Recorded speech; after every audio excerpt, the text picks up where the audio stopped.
Hello, everyone. I want to thank you all for coming on this call tonight. My name is Claria Holmes. I'm a resident of Oxford, Mississippi. I'm an incoming sophomore at the University of Southern Mississippi and an Oxford High School alumna. This Zoom call is sponsored by Conversations for Change, a new organization dedicated to starting community-wide conversations about local and important events that affect us. The idea for Conversations for Change started after the recent events that occurred in Minneapolis. While petitions and donations have their rightful place in activism, I knew that I wanted to do more to raise awareness about police brutality in this community. I also knew that I wanted to comply with regulations brought on by the current health pandemic. After much planning and thinking, Conversations for Change was born. This call is part 2 of the police brutality series. The link to part 1 is available on our social media pages.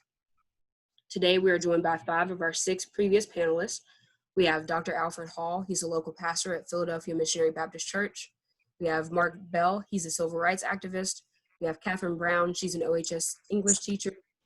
We have Amira Lockhart. She's a senior at Ole Miss. We have Darius Rhymes, who's also a senior at Ole Miss. Joining us tonight is Mayor Robin Tannehill. We have Oxford Police Department Chief Jeff McCutcheon. We have Lafayette County Sheriff Joey East. We have Oxford Police Department Captain Donovan Lyons. We also have Sergeant Josh Shipp and Alderman Keisha Howell Atkinson. Before we get started, I'll ask Pastor Hall if he'll lead us in prayer.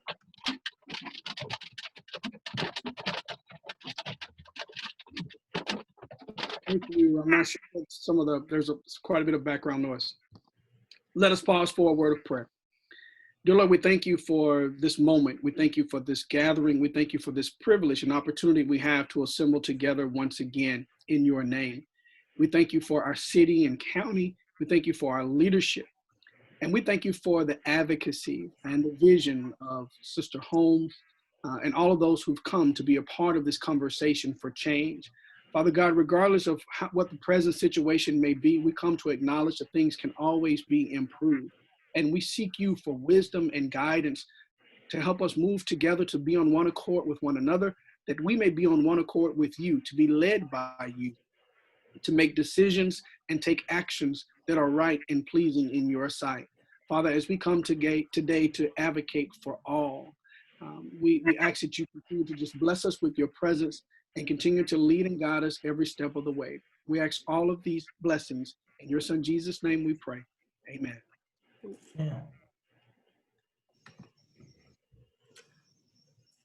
In our last conversation, we discussed some of the problems we've seen nationally and locally and brainstormed ways that we could fix those. There were a number of concerns that were addressed by our panelists, and that we came up with ways that we could improve upon those things. So, Pastor Hall came up with 4 different objectives that we'd like to present to Mayor Tannehill and the Oxford Police Department. Number 1 would be organizing some sort of community advisory board. This would be to provide feedback and accountability to the mayor and police chief and some, and share information and increase communication between those 2 groups. So Pastor Hall, if you could expand on that. Certainly. Thank you, Claire. One of the things that we were discussing and an opportunity to make improvements across our city and county is really to having ongoing conversations, not just to react to specific incidents and events, but if there's a way to have a community advisory council that may meet quarterly, that we have a chance to come together with the law enforcement officials from the city, perhaps city and county, with the leadership in place, with an advisory group of diverse community members to have conversations. What are the data looking like? What are the statistics? What are things that we need to be mindful of and concerned of as a community, but also things that we want to bring to the attention of our law enforcement agencies and city and county officials. Hopefully through that ongoing dialogue, we can begin to identify problems and try to work towards solutions before things build to a point to where they erupt and we're back at a place where we're reacting once again. And so that's sort of the impetus for recommending a community advisory council. The next was training and redirecting funds. Pastor also mentioned getting maybe mental health help for officers, de-escalation and intervention training.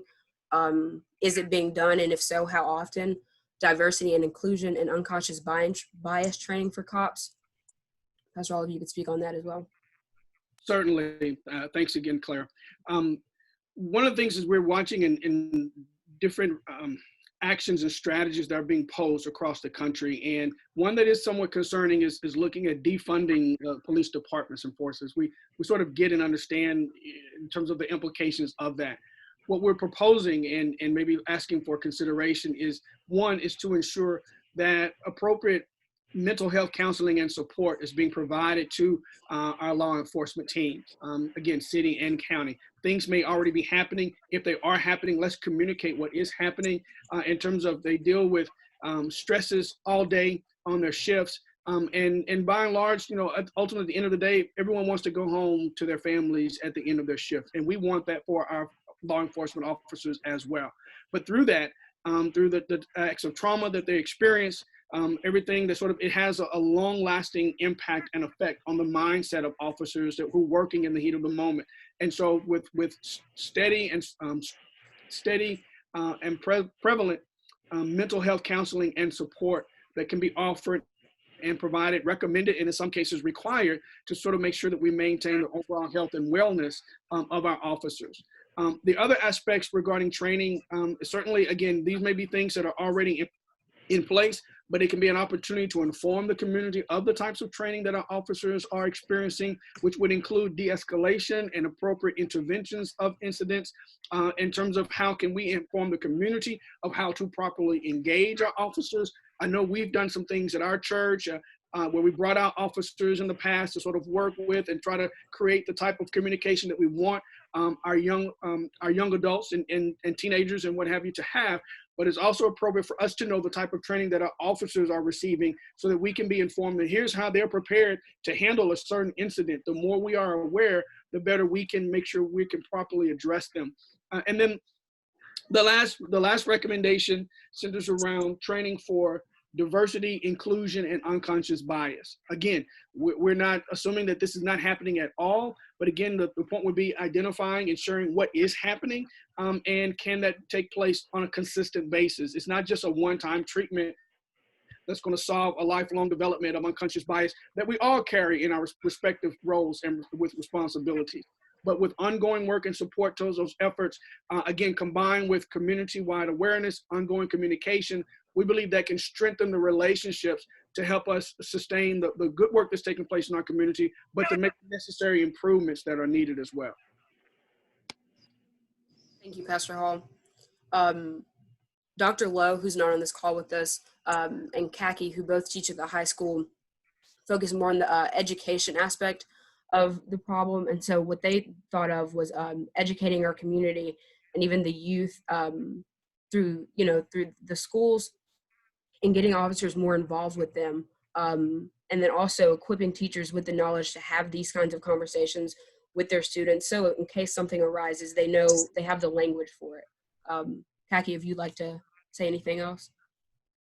Yeah, I mean, I think you pretty much covered it. I think that I know in the past at the Oxford School District, we've had trainings surrounding implicit bias or unconscious bias, as Pastor Hall mentioned, for the police. I think that it's equally as important for our educators to have trainings like those. And then I think that, or I know that the social and emotional well-being is at a very high, that's a very high priority for us in the district from the top down. And so I think that in returning to school, it's going to be extremely important, given all that has happened surrounding the most recent cases of racial injustice, that teachers are equipped to handle the trauma that students have, the collective trauma that students have experienced as a result of this, and to really be able to facilitate conversations around that, to be able to do that appropriately.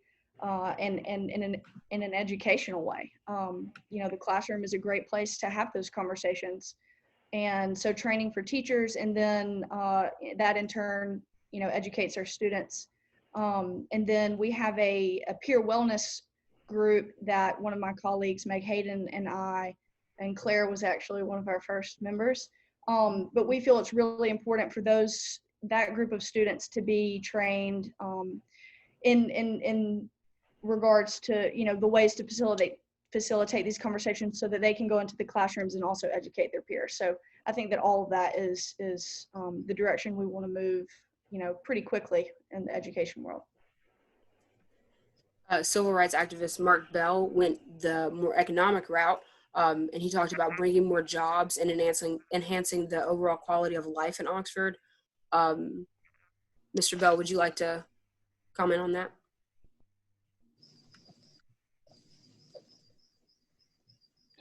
Yes. First of all, hello everybody. How you doing? Um, One of the things that I think that would be that would definitely help the community as a whole is to bring more jobs, to bring better paying jobs to the city of Oxford, to Lafayette County as a whole. Once you bring jobs in that pays more, you have a happier community. So you won't see different uprising of the community such as you're seeing now. So I think that's very important. It's very valuable to look into bringing better quality jobs. You know, right now, a large part of the community um, they working at factories and restaurants, and quite frankly, if they had an opportunity to work at better jobs, you know, it brings up the morale. Amira has talked about forming a police and citizens task force to improve communication through both communities. Amira, would you like to expand on that? Sure. Hi, I'm Amira. Honestly, the task force just as like a response in case it became like a protest in Oxford, just ensure that things don't go haywire and something drastic ends up happening. Just so that the community has this type of communication with the police and just a high and by and have some say so in policies and things that are implemented in the community, and how can they better tailor for the community specifically, not more so just these things that um propose that a lot of the defund goes to the health of the police officers, but mental illness for our citizens. Several times people get called for health check and they automatically send the police out who may not have the best mental health training. Instead, maybe a therapist or someone who is profession is to help people with mental disabilities instead. Thank you.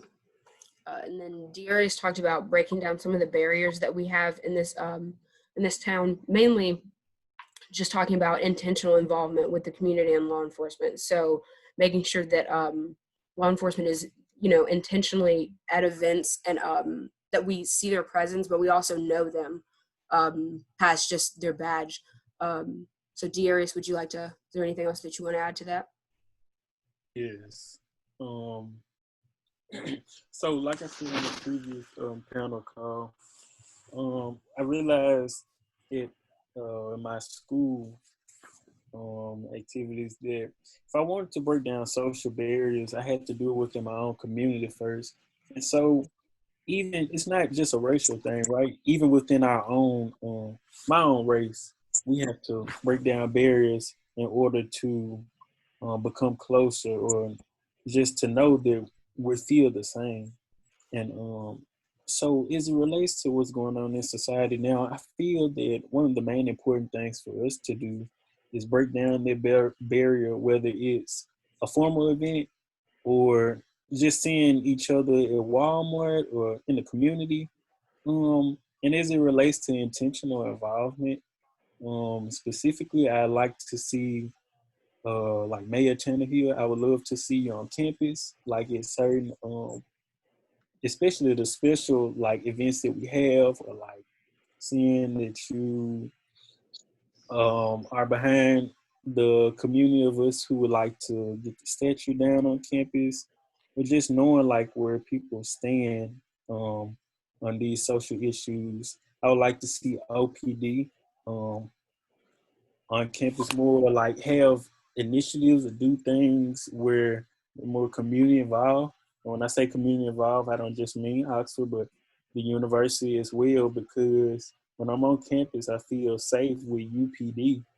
But like when I go off campus, I don't feel less safe in the sense that like I feel like I'm going to be targeted, but I feel less safe in the sense where I don't feel as comfortable, because this goes back to what Amir said last panel about being on the square. But we feel like when we go to the square, we're more targeted than say a drunk white American college student. Um, and it's just not acceptable. When we throw parties and stuff like that, as college students, we all do it. Our parties get shut down before they start, versus white people, my neighbors, they can party all night long with all the alcohol they want. um, and so just trying to make an intentional change, reform, reshaping the system and the way things are. We have to do it within our own selves first. It's a change in character before we can, change the entire environment. Thank you. So now, I mean, these are all the things that we talked about and that we kind of came up with our last call. But now we'd just love to hear y'all's thoughts on everything. You want to go in any particular order? Does it matter? No, ma'am, it doesn't. Okay, well, I'll jump in there. Thank you all for that very, very thoughtful input. I appreciate it so much, and appreciate this forum, appreciate the opportunity to have this conversation. And I think this is exactly how we affect change, is by coming together and having conversations. So thank you all for being a part of it.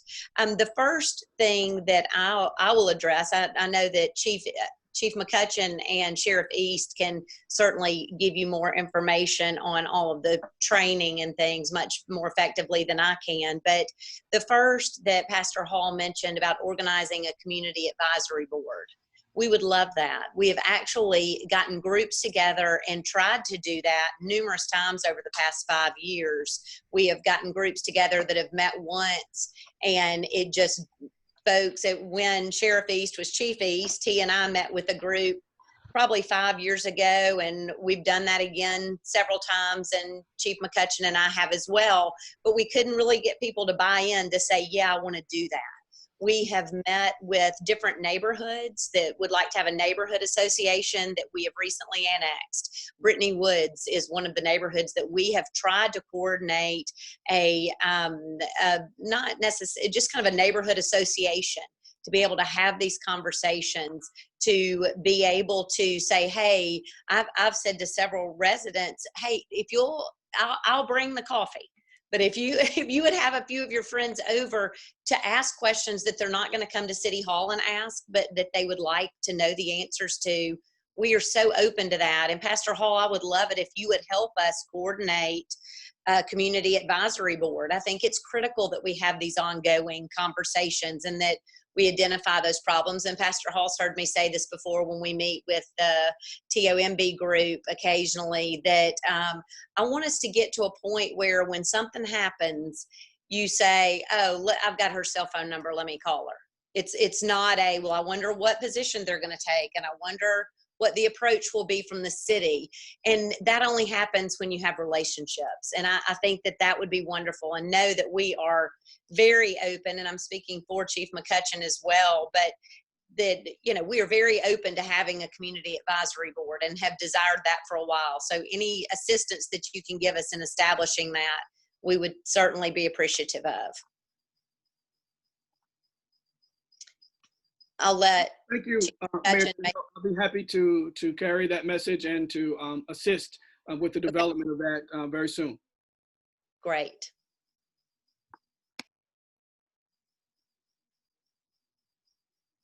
I'll let Chief McCutcheon or Sheriff East address all the training, because a lot of the things that you've mentioned are in place, and we found that there, as we've gotten emails recently saying, hey, we demand that you consider doing the following 8 things, and all the different input that we've gotten, it's made me realize how poorly we tell our story.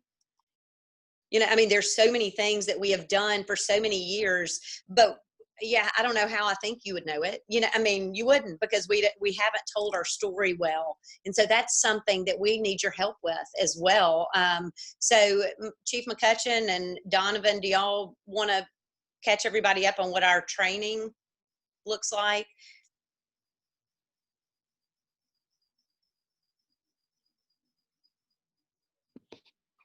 Hey guys, thank y'all for hosting us. And yeah, so looking at from a training and redirecting funds standpoint, when you talk about mental health, wellness, and we talk about it from a resiliency standpoint. So last year, I want to say October of last year, we actually sent myself and another officer went to an FBI class, and we come back and we teach this. So it talks about the mental health, the stressors of the job, and how we can create an officer who is mentally healthy, who's physically healthy, who's financially healthy, who's socially healthy. We were putting that in place. Some of the things that we were already working on this year before Corona hit, we were working on a financial class, because we realized when you do this, 5, 10, 15, 25, 30 years, you see your friends and you see what stress does to them. You see how it affects them on the job. You see how it affects them in their family life. And it was a huge concern for us, because that then transverses right into how we interact with our community. If we can reduce stress, then I feel like our one-on-one interactions will be on point. And Donovan has taught us, he's an instructor in de-escalation. We go through that training every year. The last several years we have brought in, he's now Deputy Chief Hill out of Tupelo, and he comes in and he teaches us on cultural diversity, and he teaches us on implicit bias. And we get those trainings, and we get to have some round table discussions on that, where you get to break down some barriers, and you learn a lot about yourself that you perceive that you may not have these thoughts. But when you get to talking about it and you look at, hey, the words that I use, the way that I carry myself, that may impact someone else. So yes, you're exactly right on the training. I feel like Sheriff East put us on the right path years ago when we began doing this. We've continued to do this. We've put panels together within our department to talk about, hey, how are we connecting to our community? How are we impacting our community in a positive way? How are we impacting them in a negative way? What are the things that we can learn from? And so in 2019, our staff did over 2,000 hours of community service. And so that's not even a scratch of the actual whole number of what we did, but from all the events that we went to or that we hosted, those hours got collected. But what we learned in those events is we were able to sit down and talk with individuals and learn their story, and learn how maybe we worked a case that they were involved in. How did that interaction impact them? How did we make them feel? How were the words that we used? What was it something that gave you trust in us, that made you feel like we were compassionate? Those things are important to us. Training is a huge part of it. The mental stress is a huge part of it. And I think bringing all that together in a community aspect, again, the more that we can get together, a lot of people talk about community policing, but it's truly relational policing. When we know each other, when we get around each other, when we go to events together, the more that we interact together, the better that we're going to treat one another, because we'll understand each other better and we'll get to hear those stories. And there were times where we would get calls and you wouldn't think that you were unprofessional on a traffic stop, but we script a lot of the things that we say, maybe from a safety standpoint, maybe from just, hey, let's keep it business. But it also gives us that opportunity to hear back from our community of, and you didn't really have a personality. You didn't really connect with me on that stop, and I felt like you were being a jerk. And it made us come back and go, okay, hey, how do we stay personable? The job is people. Every traffic stop that we make, every one-on-one interaction is a person. And that is all this job entails, is meeting the needs of people. So one of the things that we know we have to get better at is communication. We talk about de-escalation and we train on that. But at the end of the day, it's communication. We have to learn to communicate better. We have to learn to communicate with people that don't always see it the way that we see it. And I think if we can come to the table with that, there's so much that we can learn collectively. There's things that maybe we can talk about that, hey, we see that at times when officers are stressed, they react so quickly. They react in a way that is maybe outside their character. And when you break that down, you realize, man, there's something happening at home, or there's a financial need, or maybe they've worked 3 straight days and the overtime is wearing them out. There's so many things I think we have to get to the heart of the person. But again, it comes down to that communication. Are we seeing those nonverbal cues? Are we listening to the things that they're telling us? And at the end of the day, it's putting that good product out there. We're putting that best person that we can out there. And again, when I think law enforcement as a whole has to look at who are we hiring? You know, are we hiring a person with the right heart? Are we hiring a person that has a servant attitude? You can teach them the law. We can teach them the safety aspects. But the goal is to put the right people in the seat that care about their community and that want to truly serve them. If they get down to, and so Sheriff Easton has run point on the Chiefs Association for the past several years at times talking about, hey, how can we develop our training better? How can we put officers out who can be compassionate, who can use wisdom and understand that it's not just a box, that every person is unique and every person has a need, and how do we meet that need? That's the goal that we're trying to strive for at OPD, is teaching that one-on-one, that personable information. I mean, when you think about it, our main goal up here is to serve people, to meet their need, to take time and make sure that they know that that is important, and that we follow up with you, and that we work with you throughout your case. Or even if it doesn't go to trial, there's nothing wrong with reaching back out and just saying, hey, I just want to follow up. I know that was a tough night. Do you need anything? Is there anything that we can do for you? And a lot of times we get stuck in the rut of law enforcement of, is it criminal? Is it not criminal? Okay, if it's criminal, I can do something. If it's not, I can't.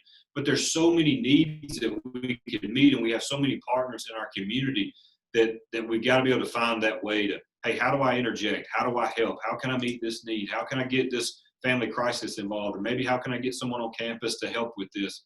And so that's truly the goal. And Donovan and I have talked often about how do we retool our training? You know, what are the things that we have to focus on? And again, it all comes down to people. And it all comes down on building bridges and making sure that the community knows.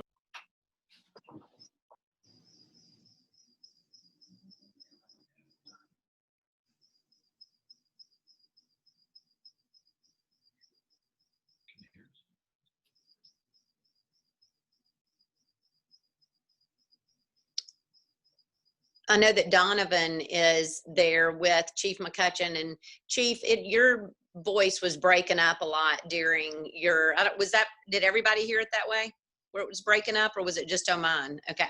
So I don't know if you're not close enough to the mic or what, but maybe Donovan could address some of the things that Kaki mentioned about the schools and equipping teachers, and talking about educating our community through the schools. Yes, Mayor, how's my voice sound? Can you hear me, or am I breaking up? Yep, we can hear you. You can hear me good, clear? I'm gonna get a little closer. All right, so hello everyone, I'm Captain Donovan Lyons. I've been in this position for about 4 months, and prior to this, I was actually in charge of the school resource officers for the Oxford Police Department with the Oxford School District. And part of that, and Kaki can chime in on this too, because you saw it on a daily basis. Our biggest priority and working at the schools was building those relationships with those kids. And I know that's what we've talked a lot about. We prioritized getting out and talking to these kids, getting to know their stories, getting to know their backgrounds, because on the surface, a lot of these kids were hiding things and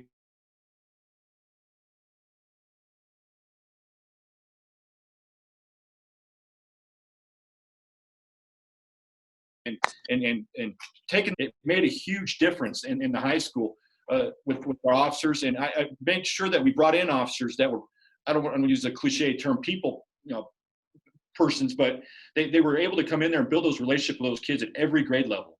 And on top of that, we also went in and decided with the last couple of years that we were going to start teaching classes. And I don't have an exact number, but I would say it was somewhere probably around the number of 40 to 50 times last year we taught in classes at the Oxford High School. And that goes across the board for all the schools. All of our guys were teaching classes. Officer Dukes down at the Learning Center was doing physical fitness with the kids. He was out there doing things, playing basketball with them. So the relationships we built, I couldn't agree with Chief Moore and everyone else on this regarding relationship building. It's the most important thing we can do. The Oxford Police Department, we took a really proactive stance on doing this at a younger level, because the kids that we're dealing with now, if we can make a difference now, we don't have to worry about later. Okay, we want to make impacts on their lives now. Khaki, you can chime in. You saw us how we worked. Is there anything else that we could have been doing out there, or anything that you saw that you would have liked to see us do better? Because whatever you tell to is going to, I'll pass on to Officer Anderson, who's now currently at the schools. There we go. I'll say that on the last panel, Officer Lyons, I was. Khaki, you there? Yes. Can y'all hear me? Okay, awesome. Do you hear? I think we're having a lag on your end. There we go. Okay, so on the last panel, I actually felt very confident in being able to tell the panelists and those who were participating that you all at the high school, all that are SROs that I've witnessed at the high school, genuinely held relationships at the forefront of their work. And I was able to witness, and I continue to witness, our SROs loving our kids, showing up and meeting them where they are and giving them the support that they need. And I honestly believe that if we were to, take a wider view, if police officers at large were able to come in and see the work that y'all do within the Oxford School District, it would be an example for everyone, because it's pretty incredible, and I feel really lucky to have y'all there. Thank you. I wanted Khaki to speak because she saw it firsthand. I wanted you guys to hear it from somebody else, that their perspective, because we really, the Oxford Police Department, we took it to heart that we were building those relationships, and we knew how crucial those were in the community. I can't quantify on paper all the stuff that the officers that we are doing for these kids at that level. It's impossible to quantify, because the daily interactions, I don't know how you put that on paper, but the love is genuine that we showed for these kids and that we showed for our community, their families. And I think that's something that we, like the mayor said earlier, something we do a bad job of selling ourselves on, because we need to really make sure the community knows that. And I appreciate Khaki's words. And again, it's something we're going to continue to strive to do going forward. And it's not going to stop there. We are trying to take that attitude, and we're trying to promote that on the patrol side with Sergeant Ship here, who feels much the same way as we do.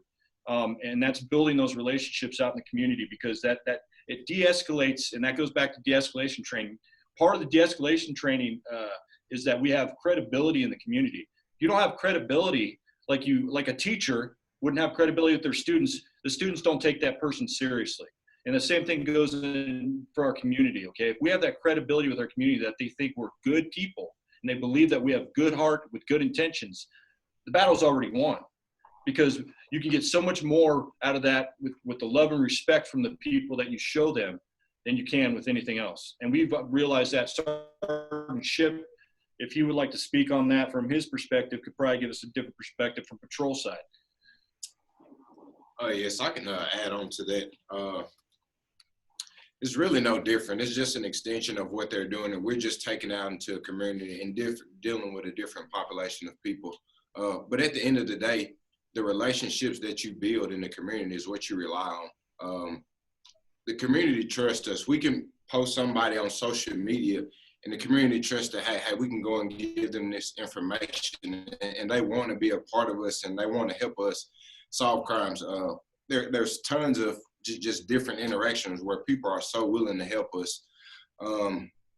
When a lot of bad things have happened in the community or things that we may have not been proud of, people have been there to support us.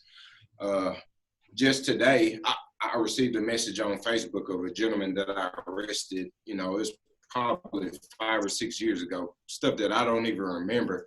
He resisted arrest from me. I had to use force, but I still treated him as a person. I still treated him as a human being, and I respected him. He reached out to me, sent me a message and said, hey, I'm glad you didn't hurt me. I learned from it. I came a long way from it. So even when we deal with people at their lowest, we're still on a human level, and we're trying to build relationships with them and support them and put them on the right path. Even when you have a negative interaction with the person, a lot of times when we deal with people, they call us when it's an emergency. It's not when everything's going well. And that's when they see us. People don't usually call the police when things are going well. This morning we had people's houses flooded. They called us when situations were bad, and we're always there to help and trying to bridge that gap. Just a couple hours ago, I had a gentleman run from me, and I had to tackle him. I had to use force, but he was joking and laughing with me at the end because I dusted him off, and we still treated him as a human being. And he sees that we're people. We had a conversation. He told us he was going through relationship issues at the house, and I related personal issues, within my own household with him. And I don't try to go around and act like I'm something that I'm not. I show people that I'm human and that I'm a person. And I think that's the biggest part for law enforcement, that we can show people that we're the same as them. I can use black people for instance. Most of the black people say, hey, we want to be treated fairly. We want equal justice. Well, the police department is going to say the same thing. You don't want me to judge you as a black person, as a criminal, as a thug. Well, just because one police officer did a poor thing on the internet, then give me a fair chance. Give me a fair chance, at least. Let me prove to you that I'm a good person. If I go out and do something wrong, then adjust your actions according to how I treat you. But don't judge me based off something that happened in another state, because I'm a different person.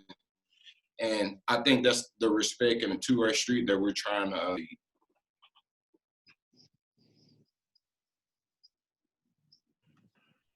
Sheriff East, someone would like to know what's happening with in the county with you training the deputies.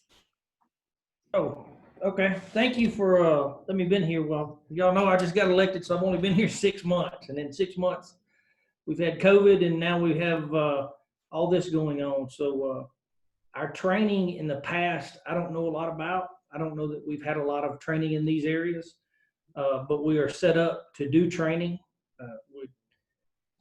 We have a great foundation, but we're currently interviewing for a training officer, getting that up on the implicit biases and the de-escalation training and cultural training.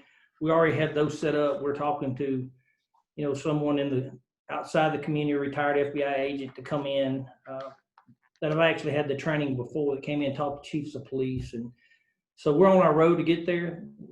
I just can't talk about things that happened before I was here. I don't have a lot of knowledge on that. And I'm just, I got a new foundation, and we're preparing and going forward on that. But y'all gave me some great things to write down, and I'm going to take all these things into consideration. We're going to work on this. Pastor Hall, the mental health for officers is, I don't know if you know how important that is that you talked about. I don't know that the community realizes the stress and the pain that these young men and women are under. I can't imagine what the officers are going through in these larger cities, having people spit on them and throw rocks at them. And then you're able to come back tomorrow and you got to protect those same people who did that. So the mental is hard. And when we started at OPD, we saw that. And that was one of the reasons we try to get them in shape, and we try to do different things for them and get them to talk to counselors. It's not a bad idea to have counselors come in quarterly. The things with cops are they think they're Superman or Superwoman, and so they struggle talking. Definitely when I started in my day, we didn't talk to anybody.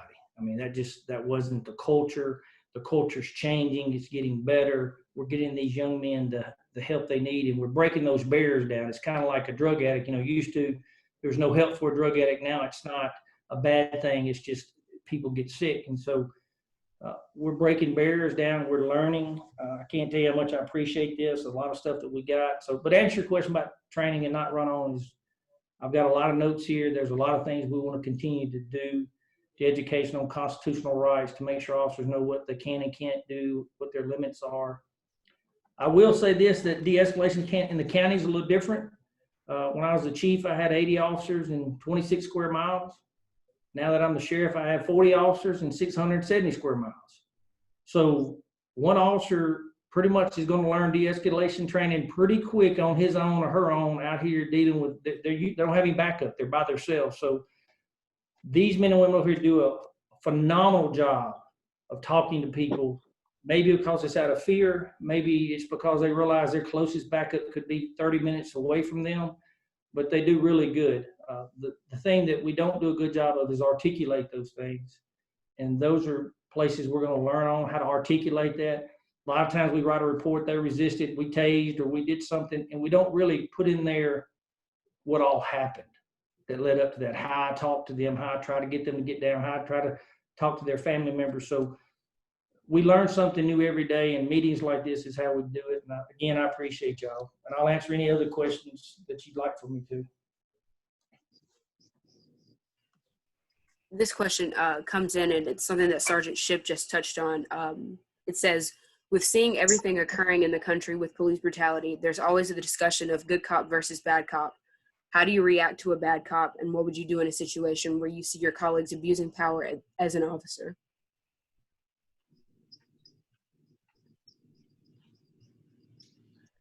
That to me? That's for Sheriff Ease, you can answer that, and OPD as well. Well, there's steps. It just depends on what that is, but we're going to, if it was the incident out there and what we saw, well, we're going to terminate them. The things that a lot of people don't understand, I think they say there's bad cops because good cops allow them. I don't believe that. I think we set the tone, but we won't tolerate that here. In those larger cities, what they're dealing with, they have unions that are really running the labor force out there. So a lot of times where chiefs and administrators want to get rid of people, they face these hurdles that you can't get them. Here in our area, we don't. We have to look at, did a officer speak rudely to someone and we can train that? Or did he mishandle someone and abuse them, and do we need to get rid of that? So those are the balances, but we're definitely going to deal with anything that comes along. This is Sergeant Shipp. I'd like to add on to what Sheriff East just said. So I didn't really introduce myself, but I'm also a criminal justice professor at Ole Miss, and I teach intro law enforcement class. And just quite naturally with what's going on, we've been discussing that in the classroom. And also the past three chapters that we went over kind of discussed police corruption. So one of the assignments that I had was for the students to go watch a movie that's on Netflix. It's called The 7-5. It's based on a true story that was in the 1980s about the New York police precinct. And it went into some corrupt behaviors from several officers, and officers ended up getting indicted. But I guess the point, do the right thing. From the top down, we hold one another accountable. There's a culture here that's always about doing the right thing. So when you see somebody do something out of line, it is very easy to step up and try to put them on the right path. It's easy for us to step up and say, hey, we made a mistake. Police officers, we never say we're perfect. In every profession that you go in, people are going to make mistakes. It can be a doctor, it can be a lawyer, it can be a teacher. You can go find articles about them making mistakes. So we're human. We want people to understand that. And we don't have a problem embracing those mistakes. We're glad to say, hey, we made a mistake and we're going to correct it. So here in this area, we have no issue accepting mistakes that we've made, and we just try to correct them. And quite naturally, if you're a bad cop, you're not going to survive or thrive in this type of environment because it's just not going to be a peaceful place to work. If you worked here and you was a bad cop or you got in it for the wrong reasons, it'd be pretty obvious, and your coworkers are going to call you out because their one mistake could mess up the reputation for this whole department or cause the whole United States to be in an uproar like now. So we just won't tolerate it.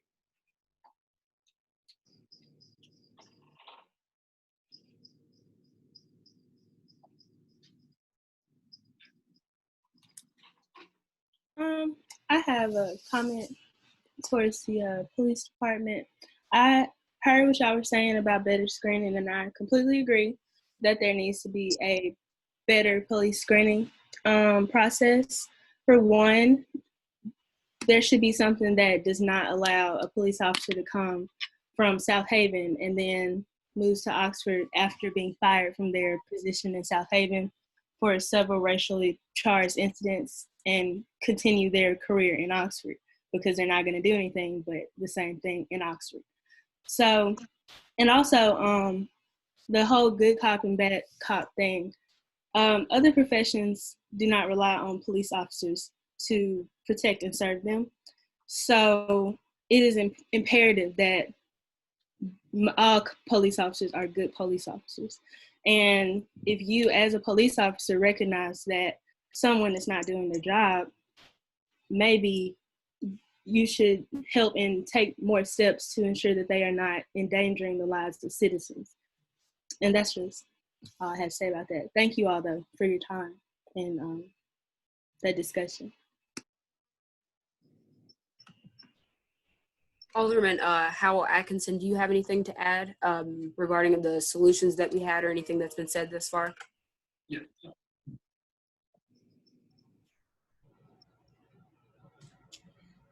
Hello, and thanks for doing this. I'm just going to piggyback off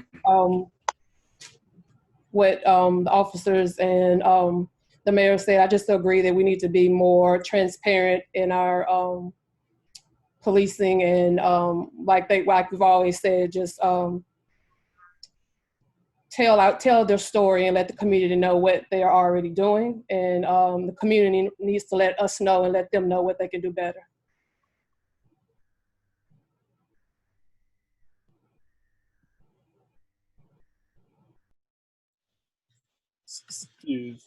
So, if I may add on, I've heard a lot about what has been going on even for years, and for some time, and I feel that it's important that we publicize ourselves, that we show the media what's going on. Within Oxford, the city that holds the flagship University of Mississippi, we can't afford to have any slip-ups. We can't afford to have any, not even a racist remark.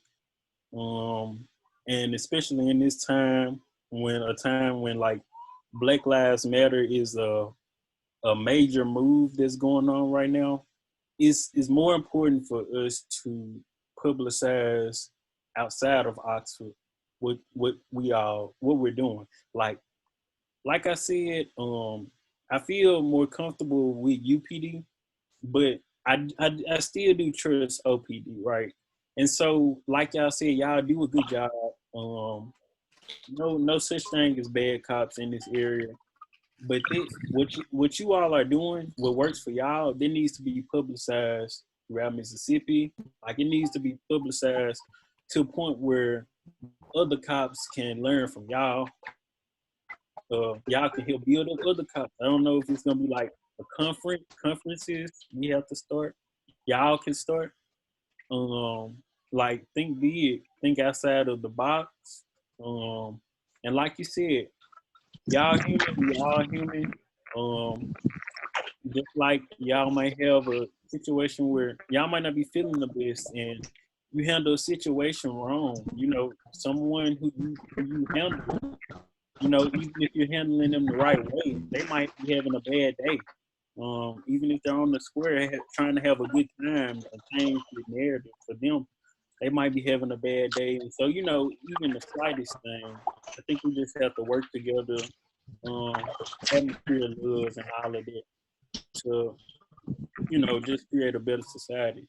And I heard Sergeant, he spoke about a Netflix, something he had his students watching. And an important thing that I feel everybody on here should watch is the 13th. It talks about the 13th Amendment and how after slavery, America, they used the police system and the jail system to is modern day slavery basically. Through ALEC, which is American. It combines like businesses and politicians to come up with legislation and all of that. It's really a system that we've created that puts us as Black people in a bad situation, and so we need to reform the system. And we can do this as a community, as schools, as mayor, as community leaders, as police, like. But we have to do that, and like, how do we do it, right? Like I said, publicizing, everything y'all doing, and I believe y'all doing a good job. Now it's just publicized. Dearest, 1 second. Can I ask everyone that isn't a panelist to mute their mic?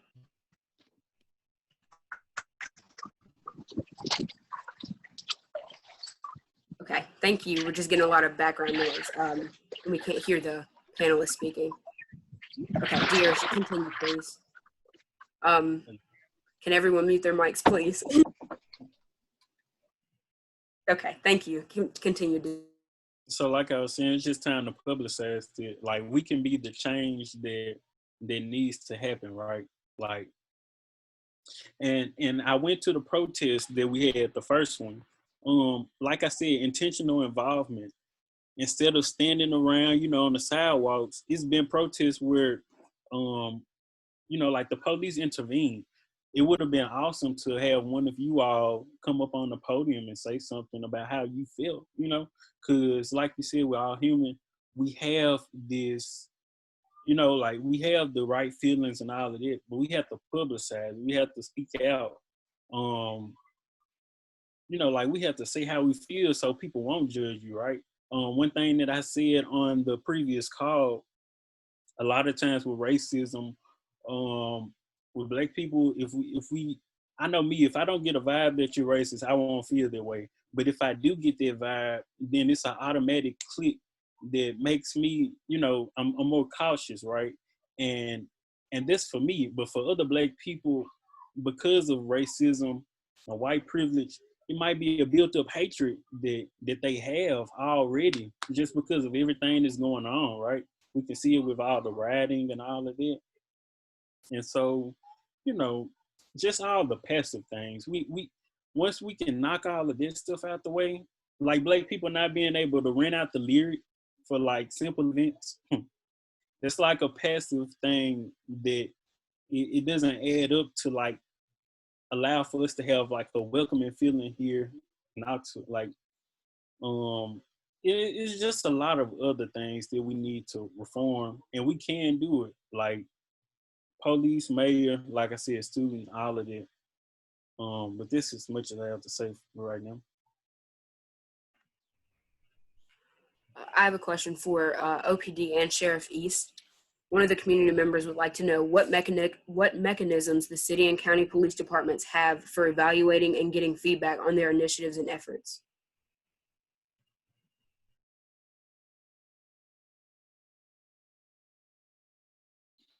Yeah, I think that's a great question. And it goes back to the community involvement, the events that we get involved in, the events on campus. We partner with several different organizations on campus to, whether that's looking at the cases that we're working and how we're working those cases and the feedback that they're getting from students, to similar to what the mayor mentioned earlier, in some of the community events that we are part of.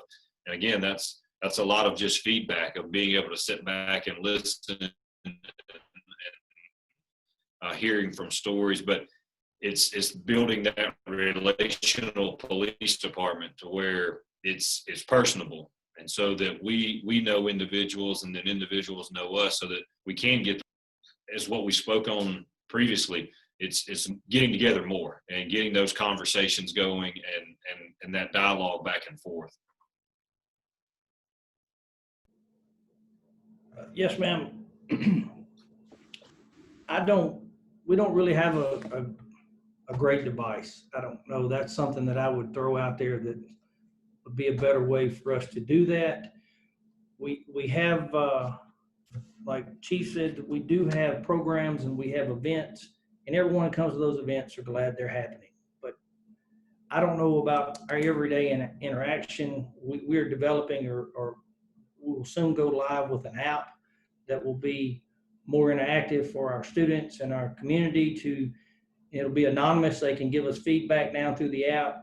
Quite frankly, we're doing a web page and no one uses web pages anymore. So we found an app now that we're about to get going, hopefully by July. Maybe that'll work. I'm open to suggestions on that because we need feedback and before something goes bad. So anybody that has a comment or can contact us or give me some feedback on that, I'd be glad to listen for how to judge that or do that better.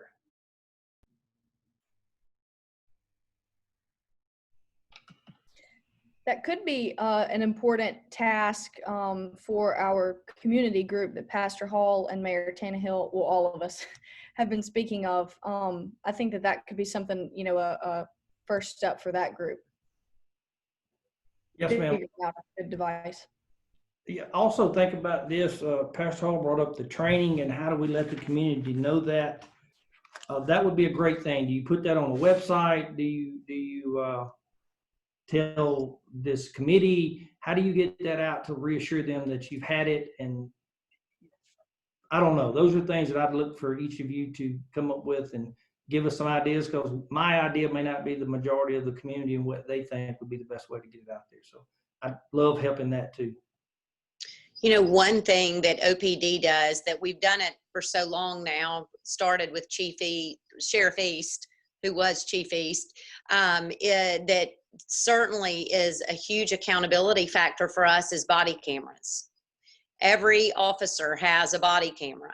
And, although I don't have any formal way for people to give me feedback or make me aware of different issues, I get phone calls constantly from folks who say, hey, there's a better way for you to do this and that and the other. And I welcome all of those folks to do that.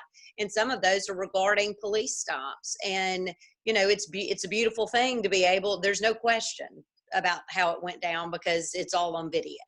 And so that has been a great protection for our police officers and for our public.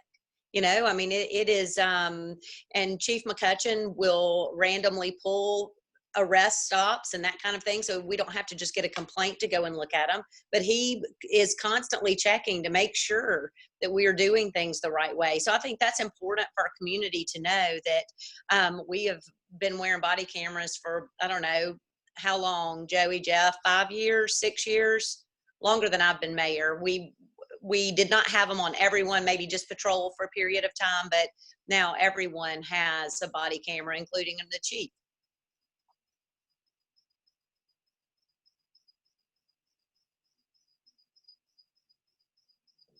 Oh, to answer your question, Mayor, we did it a little over 6 years ago. Yeah. Body cameras initiative. And also, so we talked about, how do we step in if we think that there's misconduct? How do we get ahead of an officer who is not representing this department or this profession? So all of our supervisors, sergeantship, lieutenants, they all have this ability through the Axon body camera program.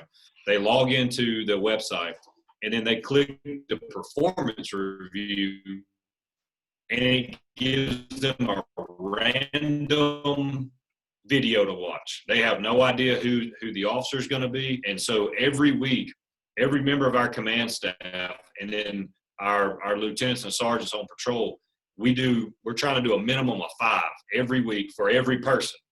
So when you add all that up, you have the potential to look at almost 45 randomized videos every single week. And that's not even counting what we're looking at just from a case file. If I look at a report and go, hey, I want to watch this, but 5 a week that are just randomized. And it can be from a code enforcement officer all the way to a patrol officer to a school resource officer. It covers everyone.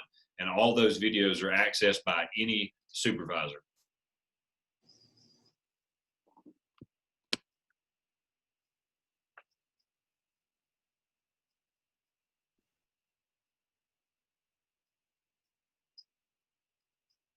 I would just like to share again. I certainly appreciate the comments from each of you and clarifying the work that is already taking place. I mean, it's obvious that we're not just starting from ground zero, that there's been a good foundation that is being built and that continues to be added on. And I think that will be very helpful for the conversations going forward.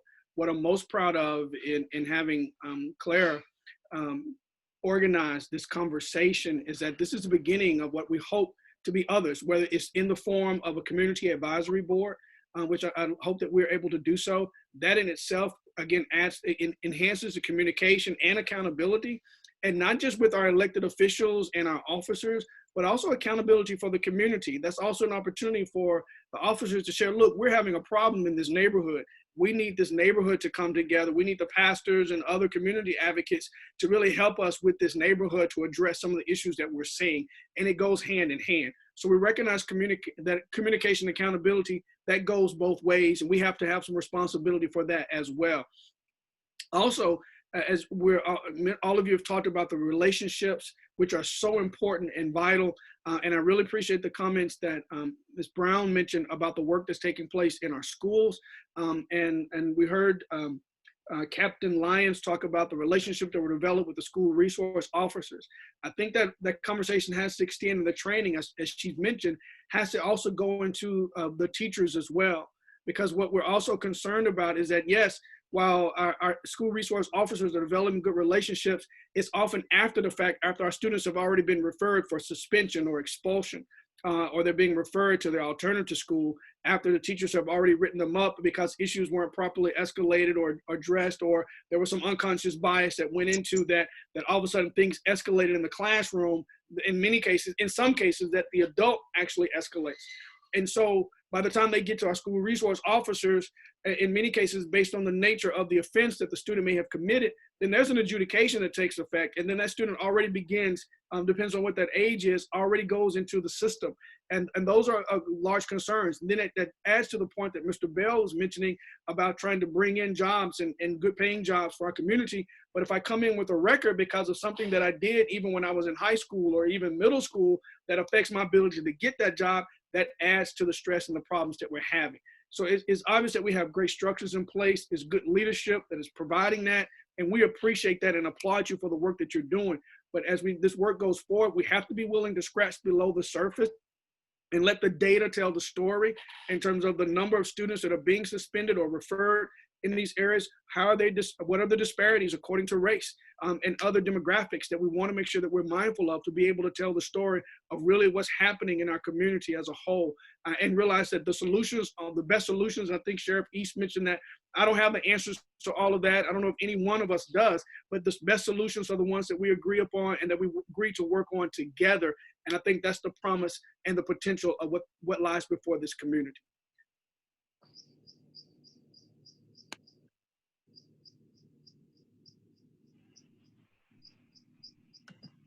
So, moving forward, I would like to come up with a list of kind of our next steps. Now that we've heard the solutions, we've heard y'all's thoughts. I would love to just come up with a clear picture of what our next steps are going to be. And this is for anyone. I mean, Mayor Tannehill, Chief McCutcheon, and OPD, Sheriff East, what are y'all's thoughts as far as, getting the community more involved and things of that nature?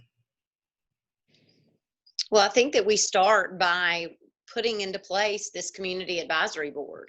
I think that, all of what we've talked about tonight can be fleshed out more around a table with a small group to say, okay, let's really get in the weeds on these different things, not simply identify them as problems, but talk through exactly what solutions should be and what kinds of policies we need to have in place, what types of communication we need to have in place so that everyone is aware of what's going on, and that we are telling the community what we're doing in the policing realm. So I am certainly committed, and I'll be following up with Pastor Hall to figure out a way that, and I think that could be the sheriff's department and the police department together with this community advisory board. I don't think those are two separate things. I think that it would, we're all doing community policing. So it is, I think, critical that we get that in place and start some ongoing conversations.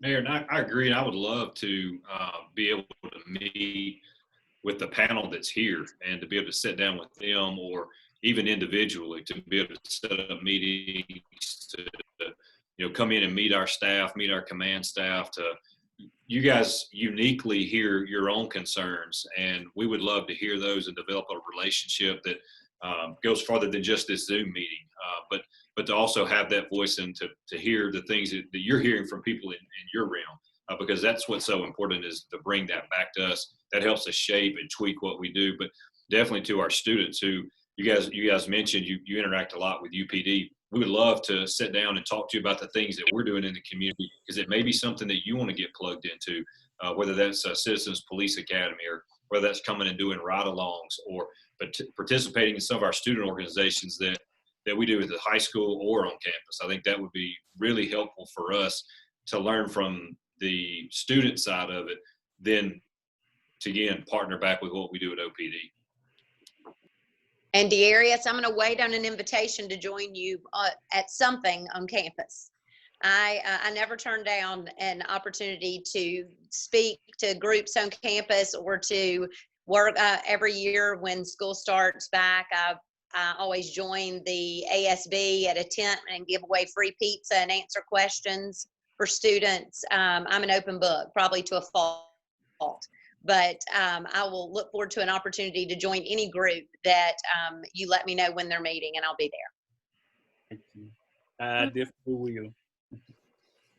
Also, with the Citizens Advisory Board that you all are trying to, bring back, I just wanted to ensure that there's diversity, people from all different walks of life, as well as economic backgrounds, communities around Oxford, races, ages, all of that, just so that the entire community of Oxford is heard, not per se one demographic over another. Right. No, that's a great point. Mm-hmm. Yes, I was just wondering, I'll address this to the pastor. Maybe I was wondering if there is any kind of meeting or anything that takes place in the city between all of the pastors or bishops at the various churches. And if there is, if the Black Lives Matter movement and topics about how to teach children, in Sunday school classes and at home about racism, how to get along with everyone, regardless of their skin color, to appreciate diversity and see that as a plus rather than a negative. And to really, have these ministers preach against it as a sin, just like they would adultery and murder and all of this, other kinds of sins and everything. And, have Sunday school teachers teach about the importance of, if you are going to have a birthday party, invite not only white friends, but Black friends too, and if you're going to have them spend the night at a pajama party, invite each other, it's just like, to me, there's so many people in this city that go to some church. And if they can hear things from their preachers sometimes, and Sunday school teachers and bishops and all, it really kind of would be a better catalyst to kind of maybe get some things done at a grassroots kind of level. You've got to start. at your churches and in homes to really ever form relationships and, move ahead besides just talking about it. Well, first, thank you very much for those comments. I think your points are very well taken. To my knowledge, I'm not aware of an ecumenical gathering of all the different denominations to come together to have common voice, especially now with COVID-19 pandemic and we've been social distancing and what have you. But I think the opportunity is prime for those conversations. We do have an organization among the Baptists, some of the missionary Baptist churches in the Oxford and Lafayette County area. We've organized, we've had prayer meetings, which many of our elected officials have come, but that's pretty much been regulated to a group of about 18 or 19 churches who do meet quarterly throughout the year to address common issues. But to extend that beyond, say, the missionary Baptist denominations and others, I think would be a great opportunity. And, I've often said that in many cases, the most segregated times in our communities is on Sunday mornings when we come together to church. In terms of when you look at how how we practice and exercise our faith, and then the opportunities are really a way to extend that when we're all in a point of serving the same God, having an opportunity to do that in a different way. And who knows, as a result of what our new norms may be on the other side of this pandemic, when we are able to truly get back to fellowshipping as we all would desire, there may be many and more opportunities for us to do so differently for many reasons for the better. And also, I would like to add on. I'm guessing your name is Miss Vicky. I appreciate you asking that. I think one of the most important things as it relates to like teaching the differences with racism is acknowledging white privilege. You have to do that, and like once that is acknowledged, it's something that'll never go away, right? Like, not in America, it will never not have an effect. But once you utilize that white privilege in a way to impact other lives, not just Black lives, but like Hispanics, other minorities, once you use your majority, your strength that you're automatically given from birth, on behalf of others, like it can go so far. So like something I said like on the other panel, if I was in Mayor Tannehill's spot, or like if an African American lady was, I'm sure Mayor Tannehill could get something across to Tate Reeves better than an African American lady. Don't count on it. Based off of the respect that he might have out of white privilege, and this just an assumption, but just seeing it all the time on campus, or just like when it comes to people being convicted of a sentence to time in jail, whether it's a wrong crime, the same crime type of thing, just learning it, accepting it, and utilizing it. And it's very important because a lot of times non-racist or anti-racist people end up being caught on the wrong side of it because they don't know how to utilize their white privilege or acknowledge it, or they try to like avoid talking about it, or like not accepting the fact that it's a real thing. So that's what I was going to say. Yeah, I think that I just want to add on to that and say that I think that one of the most important things that we can do as a community, because we are a collective, we are one in all of this, but we're also individuals. And so I think some of the most important work that we can do, especially those of us who are white and have white privilege, the most important thing that we can do is to do the work within ourselves. And because it starts with us. And so if we're all individually doing that work, then imagine what we could do as a collective. And so if all of our voices were saying the same thing, we would move mountains. Or so yeah, I just wanted to add that.